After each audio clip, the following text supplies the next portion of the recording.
Good evening and welcome to my How Healthy Are You weekly educational podcast. My name is Dr. Thomas Brewer. I'm a PhD chemist and nutritional blood microscopist. For this call or podcast, we have a question on magnesium, and we also have a question on some of the most common uses of various herbs. So I'm going to start with the magnesium question.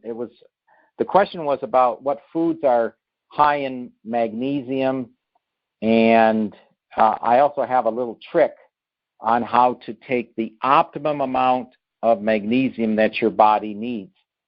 So the magnesium-rich foods, there's quite a few of them, but I think you'll like some of these.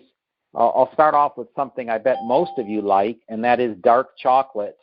I recommend if you consume chocolate, first, it's good for you. You should have a little bit every day, like a square. But 80% or higher dark chocolate is the way to go. The milk chocolate, of course, has milk in it, which is a high glycemic index. And even at 80% chocolate, it's still 20% fat, or 20% sugar. There's still a fat component. But yeah, 20% sugar. So you can just imagine most chocolate out there, the good tasting candy bars, they're around 50% chocolate, so they're half sugar. So most people will recommend 70% dark chocolate or higher. Even 70% is a lot of sugar. And I look at people's blood consuming 70% chocolate, and they've still got sugar crystals. But 80% and higher is good, and you'll get used to it very quickly and enjoy it. Goes good with coffee. Okay, another high magnesium food are avocados, and avocados have the added benefit they are a very healthy fat source. Now, you can eat too many of them, and then you're going to get fat. So even though avocados have good fat, healthy fats, you don't want to eat too many of them. And I would say, just as a rule of thumb, no more than half of one avocado a day, just as a rule of thumb. Another real high magnesium-rich food are beans, especially the black beans. And the black beans have a benefit of a little higher antioxidant properties. Nuts are typically good for magnesium, but the best ones are actually almonds and cashews. As far as the seeds, the best is the pumpkin seeds. So pumpkin seeds are very magnesium rich. And then as a fruit, this one's normally known for potassium, but it's bananas. So bananas are also good magnesium-rich foods. And I recommend you eat some of this variety every day because you don't want to get magnesium deficient, and the magnesium and the sodium sort of play off each other to regulate blood pressure. So that's the information on magnesium. Now, the next bit of information is about herbs. I'm going to go through a lot of herbs, and what I'm going to mainly mention is just what they're best for. Most of the herbs have 3-4 different benefits or uses, so I'm going to focus on one or two.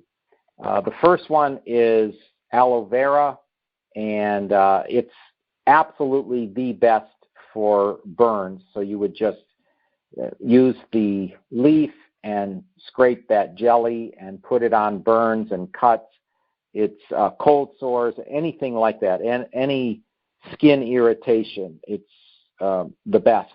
Now, don't confuse that with the Aloe Ace Max. That is a unique product that is freeze-dried from the rind of the aloe, which is very high in polysaccharides.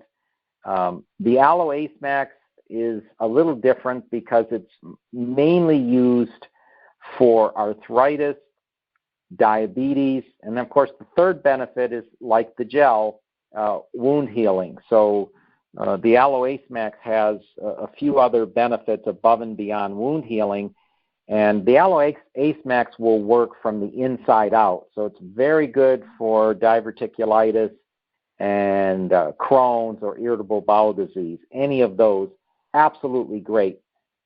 Okay, next is basil, and basil is normally used just as a flavor enhancer. It's just something you would put in soups and various cooked dishes. But the main other benefit is it relieves congestion from colds and flu. So it acts as like an expectorant. You get rid of congestion from colds and flu. Again, this is after you're sick, not that it would prevent it. It's not more a preventative. It's something to take if you have a cold or flu. Everyone's afraid to get the flu right now because there's fear of the cerveza sickness. And for those of you that speak Spanish, cerveza is the word for beer. And a famous beer is Corona. Anyway, that's a little side joke. Cloves are next up, and cloves are known for their antibacterial properties. They're normally used for a toothache or mouth pain, gum pain, something like that. And so people would just put the clove in their mouth. That's the most common use. Dill, also used in cooking quite a bit, but it is a natural diuretic. And I'd like to add vitamin B6 is also a natural diuretic. So for those of you that don't know, diuretics allow you to get rid of water, so they make you pee. And so if you have toxins in your system, you can pee it out. If you have excess sugar in your system, like a diabetic, you need to pee out that excess sugar. So dill is a way to enhance that effect, a diuretic effect, and also vitamin B6. Now, garlic is very well known and very popular lately because of the cerveza sickness, and so raw garlic absolutely will strengthen our immune system.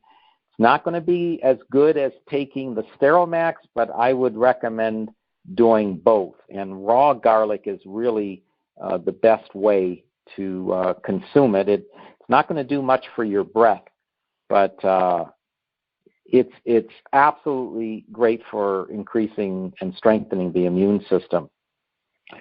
Ginger, another common herb or vegetable, is often used for nausea.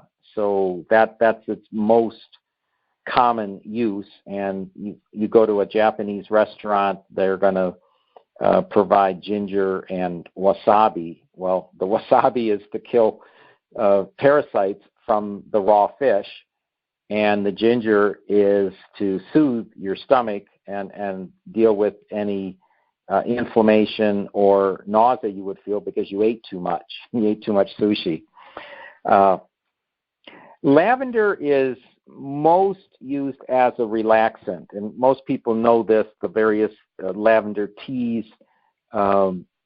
They're normally used to relax us, but they're also antibacterial. So there's actually quite a few properties to lavender. It's not just for relaxation. Related to that would be muscle spasms and muscle soreness, meaning it would help alleviate those, most likely because you end up relaxing. Mint is commonly used as a tea, and it's very good at relieving congestion from a cold or flu. Again, nobody wants to ever catch the flu again. But mint's also good for arthritis pain and indigestion, so it has a lot of uses. It's commonly used for indigestion, similar to ginger. Okay, and then parsley is normally just used as a garnish, but it's really something that you should be eating if you see it as a garnish. It's high in vitamins such as A and C and iron, but not only does it help freshen your breath, especially if you just had garlic, but it helps pull toxins out of the body. And that's extremely important because we have a very toxic planet. And parsley is really good at pulling toxins out of the body, especially through the digestive tract. So if you have any issue where you think you've consumed something toxic, it could be in this country or a foreign country, you definitely want to take parsley and eat some parsley. If you think you've eaten rancid food, you'd want to take a whole handful of the probiotics and keep that handy as a way to prevent get any sickness that comes from eating bad meat or tainted food in any way. So it's like food sickness elimination. Now, rosemary has a little extra benefit that a lot of people don't realize. Normally, rosemary is used for toothaches and joint pain. So that's what it's typically used for. So a lot of people will make rosemary tea, even for headaches and things like that. But there's two other really unique benefits of rosemary. If you make the tea and spray it on your scalp, it usually helps hair growth. It helps the hair follicle. A lot of people don't know that. The other thing about rosemary, and I get a question often, some people have low blood pressure, and they don't know what they can do because they have low blood pressure other than perhaps eating salt. How are they going to raise their blood pressure and not cause a problem? Well, rosemary is great for people with low blood pressure. Now, that doesn't mean it's bad for people with high blood pressure, but it will help normalize a person's blood pressure if it's low. Don't overdo it with rosemary because too much of it is not good for the human body. It can be toxic in large doses. So rosemary is something to use sparingly. And like I say, it's great to just spray on your scalp, essentially a rosemary tea. And then finally, thyme, spelled Thyme. It's normally an antiseptic, so it's antibacterial also.